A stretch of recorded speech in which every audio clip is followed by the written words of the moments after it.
बिथाङा बेखौ मा रोखोमनि आं बुंनो हायाखिसै आङो नुदों जे उदालगुरियाव मोनसे स्पर्ट्स एकाडेमि बानायनाय जागोन दा उदालगुरियाव स्पर्ट्स एकाडेमि होनोब्ला उदालगुरि टाउनखौल'थ' बुजायनाय जाया गथाय जिल्लाखौनो बुजायनाय जायो दा बे हिसाबै जिल्लानि बबेबा मोनसे जायगायाव जादों दा बेवहाय माने बेबायदि बहाबा सेनानै लांबाय मानाय बे एक्सुवेलि बारा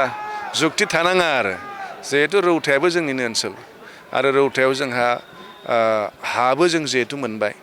आरो नैबेखौ जों उदालगुरियावनो गायसननो नाजादोंमोनबो किन्तु हा बेबायदि मोननाय जायाखिसै 250 बिगा हा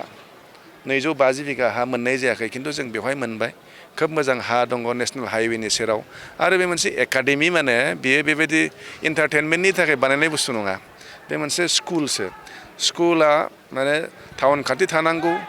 बा गोजान थाबा माबा मोनसे जागोन होननाय बेवहाय गैया जिहेतु बे हस्टेल फेसिलिटि दं प्राय बयस गार्लस 400सो स्टुडेन्ट बेवहाय थानानै जिहेतु सोलोंनो हागोन बेवहाय रौता जाबा जे रायजो राजा माबा मोनसे उसुबिदा जागोन आं साना आरो